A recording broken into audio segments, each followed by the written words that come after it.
Salut les magiciens, ici Totoro et bienvenue dans cette ronde du Bois des Elfes dans laquelle on va voir s'affronter Jadar contre Azusa. Avant de débuter cette vidéo, je tiens à vous remercier.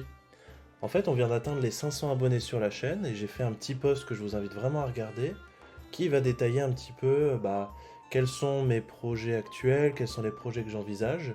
Donc je vous embête pas plus avec ça, le lien est dans la description. On est donc parti pour ce BO. Donc pour rappel, c'était l'Open Qualifier qui a eu lieu à Boifle dans l'Eure et dans lequel j'ai réussi à récupérer ma qualification pour le CDF. Donc c'était vraiment chouette. Et en plus, je suis très content d'avoir pu faire une belle performance. Donc là, en l'occurrence, c'est Gab, un des joueurs du Viz à Rouen, qui est assez reconnu dans notre commune en tout cas pour jouer beaucoup de decks mono noir et généralement des decks assez proactifs.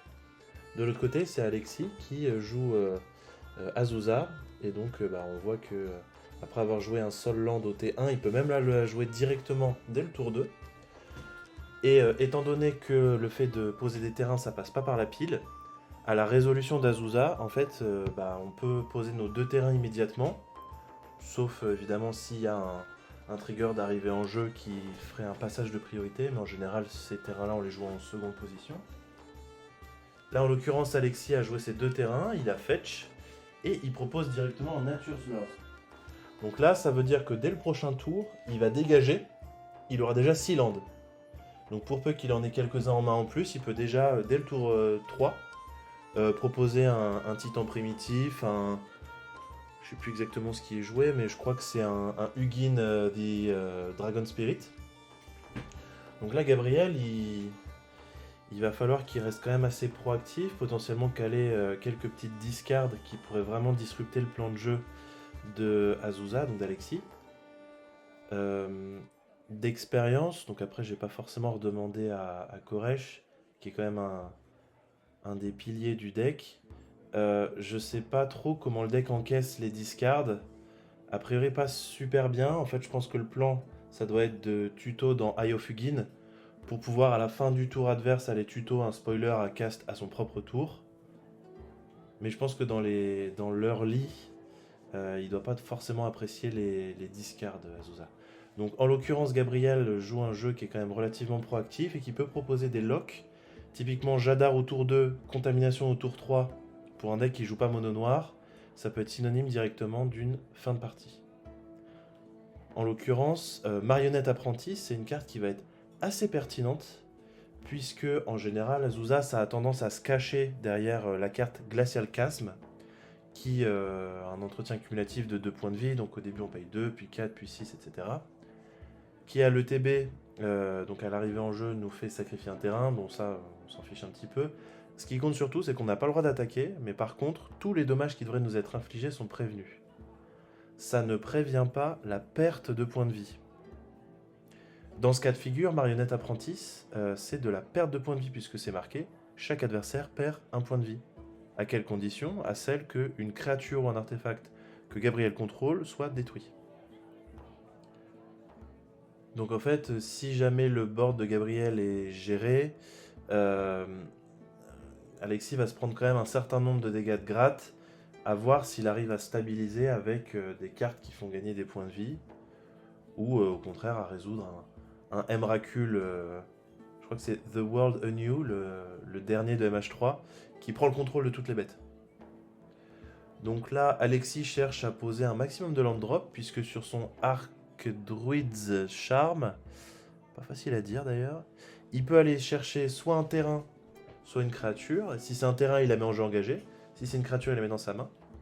Soit faire se battre des créatures ou péter exiler même un Arthos ou un Enchant. En l'occurrence, il est allé chercher un Boonsland. Je crois que c'est celui qui fait un Scryland si c'est un désert. Je sais plus exactement, j'avoue que je ne croise pas régulièrement de deck Azusa. Donc ça lui permet d'avoir un max de terrain. Potentiellement, il aurait pu se renvoyer son Icori Woodlot, donc le Sol Land, celui qui ajoute 2 mana avec 2 marqueurs secs, pour le réinitialiser. Donc finalement, c'est pas le chemin qui a été choisi. Voyons du côté de Gabriel, qui va a priori continuer de d'enclencher la marche avant. Alors il décide de ne pas attaquer avec Jadar, puisque Jadar c'est une 1-1. Certes, il crée des 2-2 avec DK, donc qui sont sacrifiés à la fin du combat. Je sais plus si c'est à la fin du combat ou du tour, faudra que je vérifie, pardon. Et donc en fait, c'est des créatures qui vont avoir tendance à pouvoir attaquer, puisque dans tous les cas, à la fin elles vont être sacrifiées. Il y en a un autre qui pourrait être recréé avec la capacité de Jadar. Dottie Voidwalker, ça peut être vraiment pas mal, parce que ça permettra à Gabriel de relancer des sorts qui ont été, enfin de récupérer des cartes qui ont été lancées après que Dottie soit arrivé. Potentiellement, Alexis, ça le coupe du fait de faire un Glacial Chasm asymétrique, donc récursif, avec typiquement Shifting Woodland, qui deviendrait une copie de Glacial Chasm après que celui-ci soit détruit. Voyons ce qu'Alexis va pouvoir nous proposer. Effectivement, on est sur Glacial Chasm, qui à son arrivée en jeu va sacrifier une forêt. Et ensuite, il y a un Crimson Zenith qui va être joué. Alors, j'ai pas compté à X égale combien. Probablement 6. A priori, ça sent le titan, ça.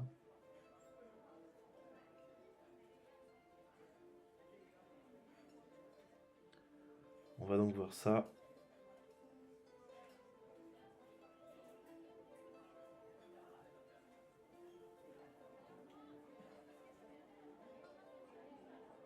Effectivement, c'est bien un Prime Time, donc titan primitif, qui à son arrivée en jeu ainsi que quand il attaque va chercher 2 terrains de notre choix, donc pas forcément des basiques, et de les mettre en jeu engagés. On voit qu'Alexis est parti a priori sur un plan de jeu combo Dark Depth. Donc Dark Depth, c'est c'est un terrain légendaire qui arrive en jeu avec 10 marqueurs, je sais plus quoi. Mais à partir du moment où il en a plus, on peut le sacrifier et invoquer Marit Lage. Dans le lore, en fait, c'est un petit peu comme s'il était dans une sorte de lac et que le monstre du lac donc revient à la vie après qu'il ait retiré les marqueurs. Ça doit être des marqueurs ice, je crois. Bref, ça fait une 20-20 indestructible vol, donc une créature qui est extrêmement complexe de gérer. En noir, il y a surtout du sacrifice qui va permettre de passer à travers. Qui va permettre, pardon.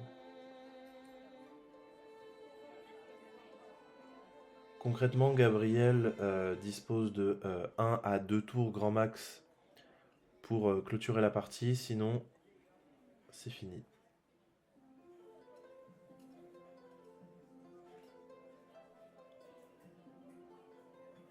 Voyons ce qu'il a dans ses manches. Je sais qu'il joue quand même des cartes assez spicy.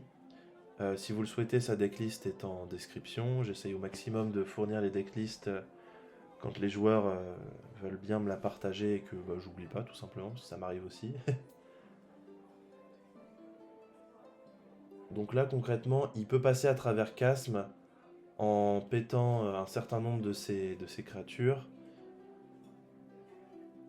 avec l'apprenti, je sais plus exactement comment il s'appelle. Donc l'enjeu ça va être voilà. Donc l'attaque avec la 2-2 elle est gratuite. Alexis dit bon bah je bloque pas, les dommages sont prévenus. Par contre il y a un sacrifice du jeton, donc il me semble bien que ce soit après la phase d'attaque.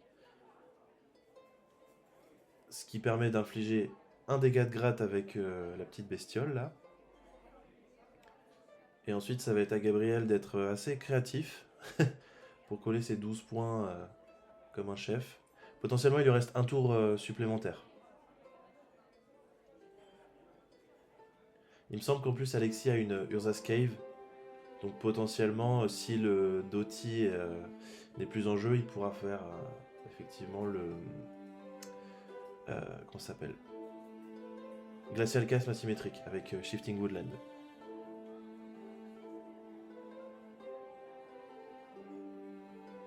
Donc Gabriel passe le tour.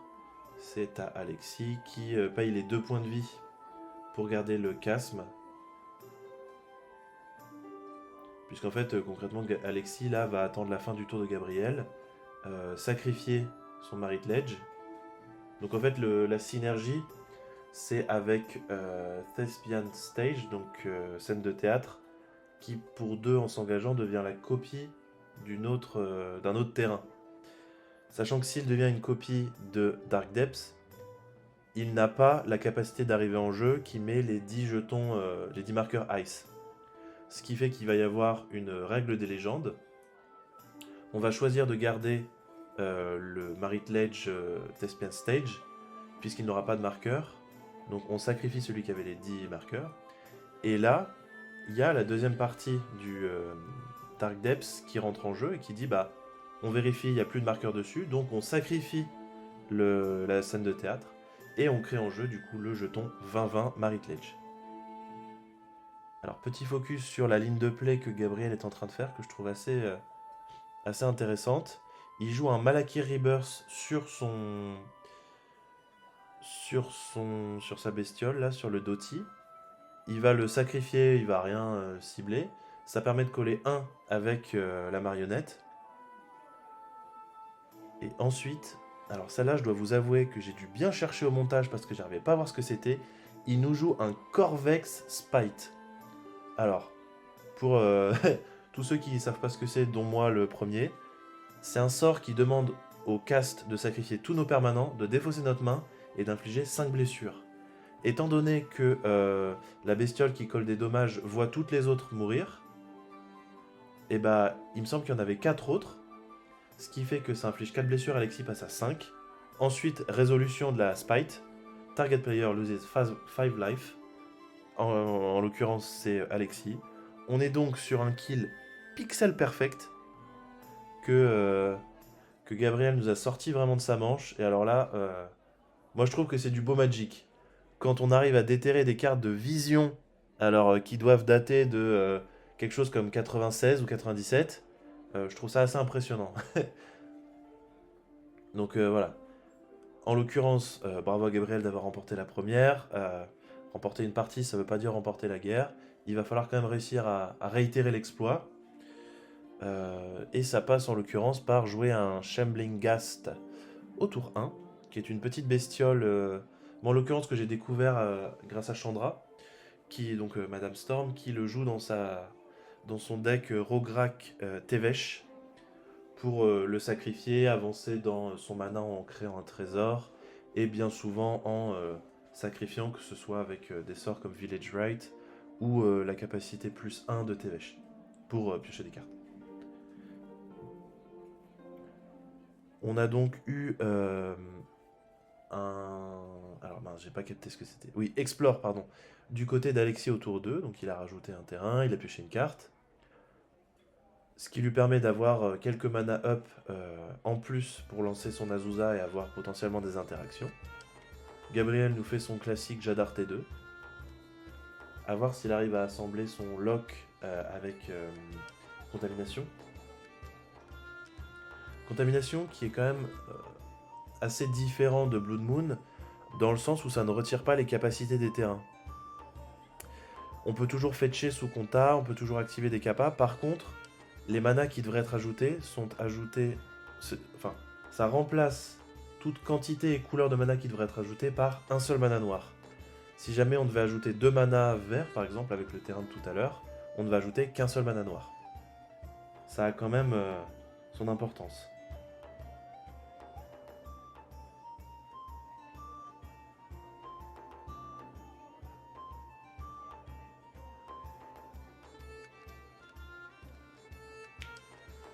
Alexis nous propose un Fierce Impasse. Donc effectivement, il a mis à bon usage le terrain additionnel de Explore et les 2 supplémentaires d'Azusa. Donc il fallait quand même avoir tous les lands en main, mais dans un deck qui en joue quelque chose comme 54 des terrains, c'est chose plutôt aisée.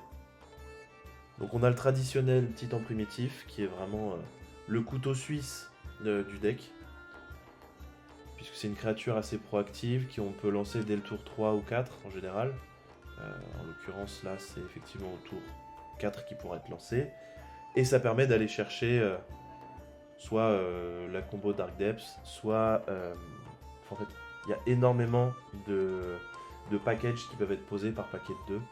Et c'est vraiment impressionnant à quel point cette carte peut vraiment retourner des parties à la résolution.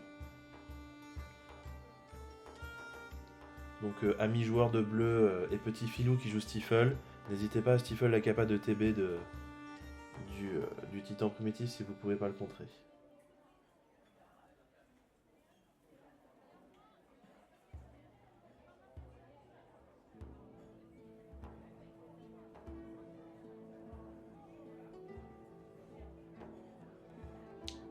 Voyons ce que Gabriel va pouvoir nous proposer.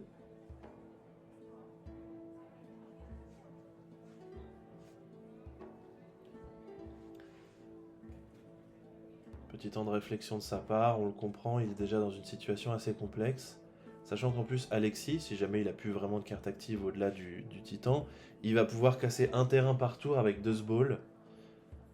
Dustball qui est une carte qu'en tout cas j'ai redécouvert récemment, donc je la jouais un petit peu dans Light Pose fut un temps pour aller challenger les mana bases tri ou quadricolore qui étaient un peu gourmandes, notamment celle de Fatraxa.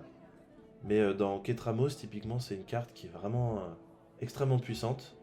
Ça me fait justement penser que j'ai pratiquement terminé le montage de la deck tech de Ketramos qu'on a fait avec Adrien Oni. Elle ne tardera pas à sortir.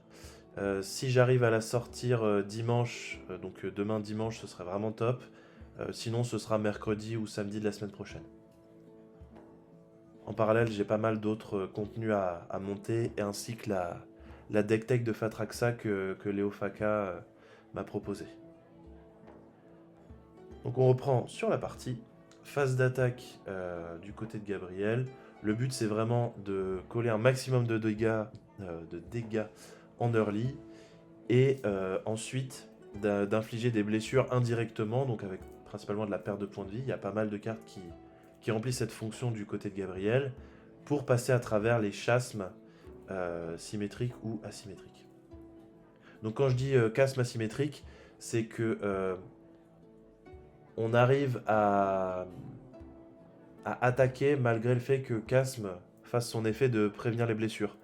Grosso modo, ça se fait surtout avec Shifting Woodland, qui est un nouveau terrain de MH3 qui permet pour 4, donc 2 incolores de vert, tant qu'on a, je crois que c'est Madness, non c'est pas Madness, c'est Delirium, donc 4 types de cartes dans notre cimetière, de pouvoir copier un permanent dans notre cimetière. Donc ça peut être typiquement un titan primitif qui a été détruit, ce qui permet d'attaquer avec un titan, d'aller chercher d'autres cartes, de copier un terrain qui pourrait s'avérer pertinent.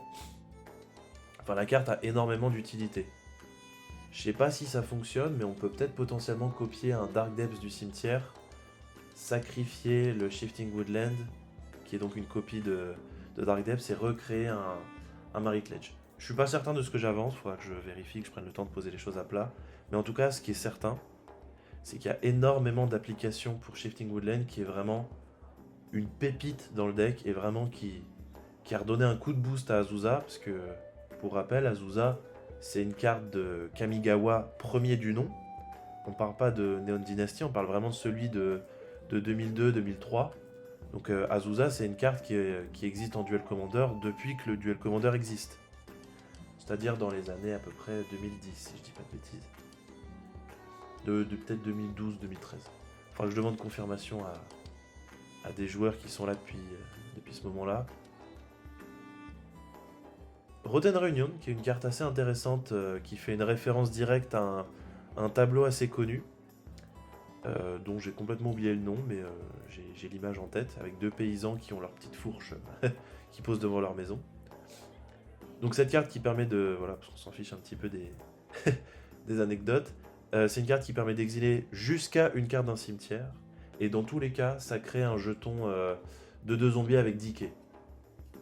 C'est une carte qui a le flashback, donc on peut jouer pour 2 depuis le cimetière.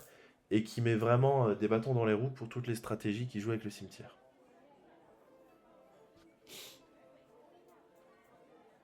On a une phase d'attaque par Gabriel plutôt, pardon.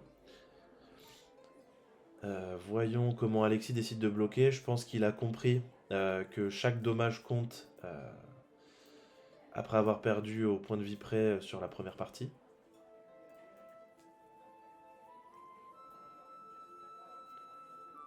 C'est vrai que Delighted Halfling et Azusa ont le bon goût d'avoir 2 d'endurance, donc ça bloque très bien les 1-1.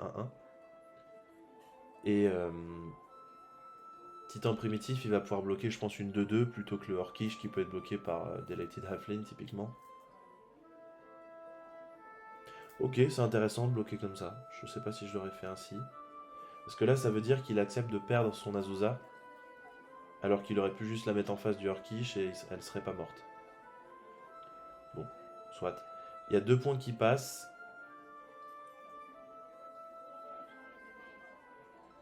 Il y a 1, 2, 3, 4, 5. 5 créatures qui meurent, donc on a 5 triggers de Blood Artist. Gabriel monte à 25. Alexis passe à 9. Donc on a pu le voir à la partie d'avant, 9, c'est pas beaucoup. Unearth sur Orkish Bowmasters. Ce qui permet de recoller un dégât supplémentaire. Damas Orc 1 en plus. Voyons s'il arrive à assembler un sac outlet. Non, c'est dommage, parce que là, il aurait pu gratter 1, 2, 3, 4, 5, 6 points en plus. S'il avait par exemple un Viscéracir, il me semble qu'il la joue dans son deck. Ouais, il doit la jouer parce que ça lui permet d'attaquer. Après avoir infligé les blessures, pendant la phase d'attaque, il y a une phase où on peut avoir des effets avant de passer en main phase 2. Donc en répondant au trigger de sacrifice, enfin, il n'y a pas de réponse au sacrifice, mais avant que le trigger parte en pile, il peut faire des regards 1 avec Viscéracir. Donc je pense qu'il doit jouer la carte dans le deck. Il faudrait que je vérifie sur sa decklist. Bon, je regarderai plus tard, c'est pas grave. Voyons comment Alexis se sort de cette situation, se sort des ronces. En l'occurrence, Gabriel a un solide matelas de 25 points de vie. Donc ça veut dire qu'il est même à l'abri d'une phase d'attaque de Marit Ledge. Maintenant, Titan Primitif, il a un sale mot-clé qui s'appelle Trample. Ce qui fait que tous les dommages excédentaires à une créature bloquante sont infligés aux joueurs défenseurs. Donc si jamais il bloque avec une 1-1, il y a quand même 5 points qui partent dans la face. Et sachant que Gabriel n'a même pas 6 de force, pardon, parce qu'en fait le jeton DK il peut pas bloquer. Donc dans tous les cas, il va pas pouvoir envoyer plein de créatures pour trade sur le titan. Donc après ça se trouve, Alexis va pas attaquer.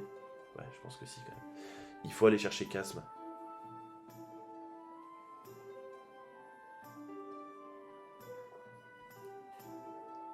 Là, concrètement, ce qui pourrait être intéressant pour Alexis, si jamais il a rien d'autre à faire de son mana, c'est d'activer Dust Ball. A priori, il a suffisamment de mana pour faire... Je pense que là, je vais chercher Chasme et comment il s'appelle le terrain, Yavimaya, pour pouvoir ajouter du mana avec mon Chasme et avec Dark Depths. Parce que oui, il faut savoir que Dark Depths n'a pas de capacité de mana. Ce qui veut dire que c'est juste un terrain qui fait pas de mana, sauf si on va chercher Yavimaya ou Urborg, donc Tomb of Yawgmoth. Parce que, attention, Urborg est une carte qui existe, Urborg tout court. C'est un joli terrain de Legends. Ce qui permet donc d'ajouter du mana avec les terrains qui n'en font pas, d'ajouter du mana avec les fetch typiquement, pour pouvoir se réserver le fait de fetcher plus tard quand ce sera pertinent. Bref, il y a tout un tas d'activations et de séquençage aussi. Un point sur lequel je vois pas mal de joueurs se prendre les pieds dans le tapis, c'est le séquençage. Donc c'est l'ordre dans lequel on lance ses sorts, parce que c'est bien beau de lancer des sorts, mais des fois le moment où on les lance, c'est plus important que le fait de les lancer. Une bolt qui est lancée au mauvais moment, même si l'adversaire a 3 points de vie, peut nous faire perdre la partie. Je ne sais pas si l'exemple est très pertinent, mais ce qui est important de retenir, c'est que le séquençage, c'est extrêmement important. C'est là qu'on passe justement un cap entre un joueur intermédiaire à un joueur qui est capable de faire des top 8, voire régulièrement des top 8. on a donc effectivement... Ah, intéressant. On a Glacial Chasm qu'il est allé tutoriser, Alexis. Et on a également Talon Gate of Madara, qui va venir phase out une créature. Alors, j'ai pas vu s'il avait pointé du doigt une créature ou pas. Peut-être bien que c'est le titan primitif. Donc phase out, ça veut dire... Alors c'est une vieille mécanique qui dit qu'en fait la créature ou le permanent qui est phase out est traité comme s'il n'était pas en jeu. Donc techniquement, il ne quitte pas le champ de bataille, donc il n'y aura pas d'effet de quitter le champ de bataille ou d'arriver en jeu. Et il va phase in en étant dégagé, donc je crois qu'il phase out en se dégageant. Il va revenir avant le début du tour du contrôleur du permanent qui a été phase out. C'est une mécanique un peu obscure, encore une fois, si vous avez un doute, les judges sont vos amis. Sinon vous pouvez vous renseigner sur Gatherer, c'est le site de référence que les judges utilisent en fait concrètement pour voir les rulings des cartes. Donc c'est gatherer.com, ça doit être un truc comme ça. Tiens, je vais me le noter pour vous le mettre dans la description, je pense que c'est un site que tout le monde devrait avoir d'enregistré dans sa barre de recherche. Enfin, tout joueur de Magic compétitif. Hop. Donc, comme ça, je le mettrai en description.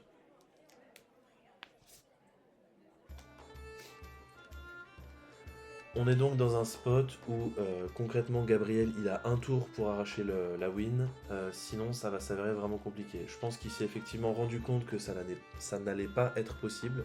C'est pour ça qu'il a décidé de concéder un peu rapidement. Il se dit intelligemment, je préfère concéder rapidement et me laisser le temps de terminer la partie si jamais on fait une 3, parce que Azusa c'est un deck qui peut un petit peu pioncer quand même et amener assez facilement dans les tours additionnels. Là, on a quand même voilà, à peu près la moitié du timer, donc 26 minutes pour les 2 premières parties. Donc on est quand même sur un rythme assez soutenu, donc c'est agréable, je trouve. Surtout que la Corvec Spite, là, je sais même plus trop comment ça s'appelle, franchement, elle était pépite. J'avoue que j'ai été impressionné quand j'ai fait le montage. Azusa dès le tour 2 avec un sort de rampe, oups. Une Utopia Sprawl. Alors, petite anecdote, Utopia Sprawl, si on l'équipe à un terrain qui est une forêt, mais qui n'est pas un terrain de base, donc typiquement une Taiga ou un Biland, et qu'il y a une Blood Moon qui arrive en jeu, Utopia Sprawl doit être sacrifié parce que la condition enchanter une forêt n'est plus respectée. On est un petit peu de l'ordre du détail, mais ça peut avoir son impact. Donc si votre adversaire joue une Blood Moon et que vous jouez Utopia Sprawl, il faut bien avoir cette interaction à l'esprit. Donc en général, on a plutôt tendance à cibler un basique avec Utopia Sprawl quand on peut se le permettre. Melvolant Tremble, qui est une carte, encore une fois, une carte récente de MH3. Donc MH3, vraiment... de toute façon, c'est pas compliqué, hein. Les sets MH, donc Modern Horizon, retournent le format systématiquement. Que ce soit le moderne ou par extension le Dual Commander, il y a toujours des cartes très impactantes qui vont secouer un peu le méta, donc ce qui est vraiment chouette. Melvolant Tremble est une carte qui a fait un petit peu parler d'elle aussi, dans le sens où elle permet quand même pas mal de cartes sélection. En général, en vert, on a plutôt tendance à jouer des permanentes plutôt que des sorts. Donc ça permet de faire une sorte d'impulse, mais qui va en plus poser un jeton qui permet de poser du board et en même temps de ramper, puisque le jeton il pourra être sacrifié le tour d'après quand on aura dégagé notre mana. Ou alors de faire en sorte que le Rumble il ne coûte que 1 si on lance un sort derrière. Vraiment un bon bout de carton.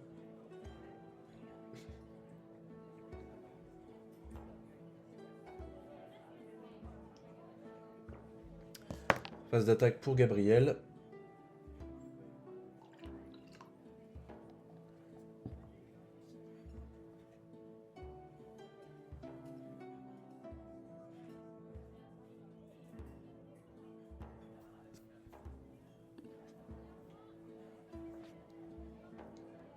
On a donc une Liliana of the Veil qui est lancée, qui va faire un -2 pour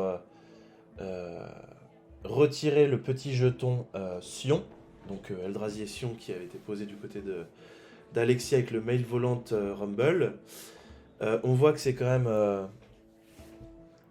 que Gabriel respecte le fait de réduire que chaque mana compte plutôt. Il aurait pu également faire un +1 pour réduire les ressources d'Alexis. Sachant qu'en fait, Gabriel va avoir tendance à se débrouiller plutôt pas mal, même dans une small game, donc c'est-à-dire une partie où il y a très peu de ressources, étant donné que pas mal de ces créatures sont récursives, que il y a pas mal d'ETB, d'effets qui peuvent être réactivés potentiellement ultérieurement. Et puis il faut garder à l'esprit qu'une Liliana qui fait un -6, je sais plus si c'est 2 ou 3 tas, mais en gros ça fait sacrifier une grande partie des permanents de l'adversaire. Donc c'est littéralement un kill. Voyons comment Alexis va réussir à se sortir de ça, sachant qu'il peut aller chercher effectivement Sylvan's Crying. Enfin, avec Sylvan's Crying, il peut aller chercher Dark Depths. Donc on a bien compris que Alexis fait partie des joueurs d'Azusa qui sont assez proactifs. Il y a, en tout cas de ce que j'ai remarqué, il y a deux teams. Il y a ceux qui pioncent derrière les chasmes, et il y a ceux qui attaquent, qui sont proactifs avec... comment il s'appelle, Dark Depths. Donc a priori, Alexis est du côté proactif de la force. Sachant que le joli terrain en bas à gauche, là, enfin à gauche du terrain d'Alexis, donc à droite, c'est effectivement le Dark Depths. Oblivion Stone qui va être assez embêtante pour Gabriel, puisqu'elle va venir détruire chaque permanent de mon terrain. Donc même si à l'époque de Mirodin, les Planeswalkers n'existaient pas, Liliana va devoir être détruite, puisque c'est marqué tous les permanents de mon terrain et qu'il n'y a pas une énumération de cartes. Typiquement, Balance, donc, qui a été banni récemment, ne faisait pas sacrifier les Planeswalkers. C'était aussi pour ça que c'était complètement craqué dans des decks blancs qui ont un Walker en command zone, donc typiquement Aminatou, quoi. Ou Elminster. +1 de Lily.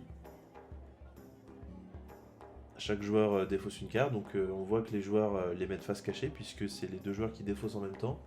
Alexis n'est pas censé avoir l'information de la carte que Gabriel va défausser, et vice versa.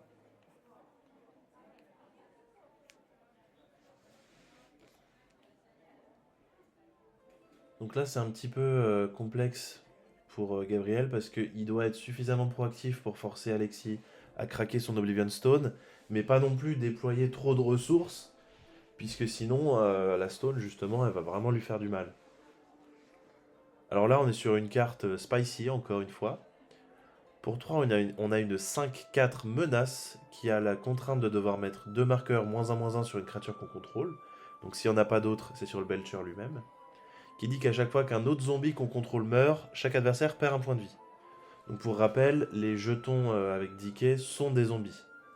Donc à la fin du combat, sacrifice, il prend un supplémentaire, donc il passe à 11. Et à l'étape de fin, on va avoir le jeton qui est recréé. Donc là, si jamais la stone est cassée, alors il n'y en a qu'un, mais du coup, il va y avoir un dommage supplémentaire qui va être infligé par le Plague Belcher.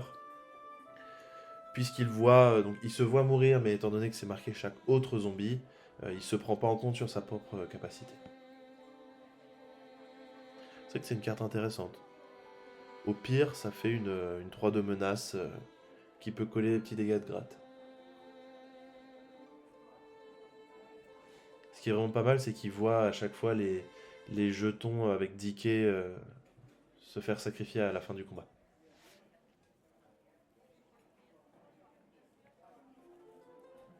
On est donc autour d'Alexis qui va devoir décider est-ce qu'il part plutôt sur un plan destruction de board, donc il faudra probablement le faire à l'entretien de Gabriel. Voilà, donc il décide de faire ça. À voir s'il expose son Dark Depths au passage. Ah bah voilà, on en parlait un peu tout à l'heure. Euh, Bien joué à Alexis qui a été vigilant sur le fait de bien sacrifier son... Enfin, de détruire son Utopia Sprawl, puisque c'est bien marqué tous les permanents non-terrain, et les enchantements en font partie. On a un Rishadan Porte qui va engager un marais à l'entretien de Gabriel.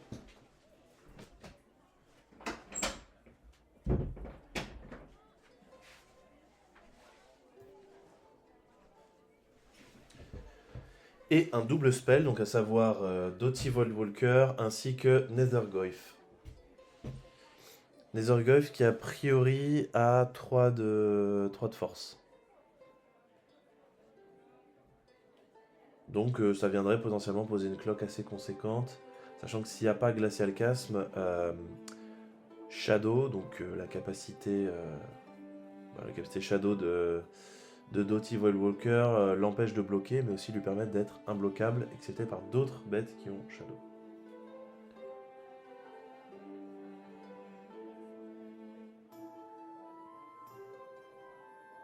Ah, je sais pas si ça fonctionne du coup Dark Depths ou sous Glacial Chasm. Je vais vérifier le wording de... Non, c'est pas Glacial Chasm, pardon, c'est Dark Depths. Dark Depth. Oui, donc dans tous les cas, on le sacrifie et c'est pas on l'exile depuis le cimetière et si on l'exile, on crée une 20-20. Dans tous les cas, il est sacrifié et si on la sacrifie, peu importe où elle part après, on récupère la 20-20 de Marit Lage. Donc là, il va sûrement y avoir un petit problème pour Gabriel, c'est qu'il y a Marit Lage qui attend au tournant. Donc ouais, c'est une phase d'attaque un petit peu désespérée. À moins d'avoir un play proactif supplémentaire. Donc effectivement, pour bloquer le Nethergoyf, puisque comme j'ai pu le dire, Doughty ne pourra pas être bloqué, il faut mettre la 20-20 Marit Lage, qui a le bon goût d'être indestructible. Donc je sais pas si Jix c'était vraiment la ligne de play optimum, sachant qu'il aurait fallu plutôt creuser dans un effet de sacrifice, puisque Alexis a décidé d'être un peu gourmand et d'activer, de l'activer pour bloquer. Félicitations tout de même à Alexis qui fait une belle remontada. On se retrouve bientôt, donc probablement mercredi, pour vous filmer le quart de finale où j'affronte Chandra. Donc c'est un match-up qui voit s'affronter Thrasios Ravos contre Rograk Tevesh. Un match-up combo très explosif. Je vous remercie de m'avoir écouté. C'était Totoru pour l'entre du deck. Pensez à regarder les commentaires, il y a des trucs intéressants dedans. Voilà.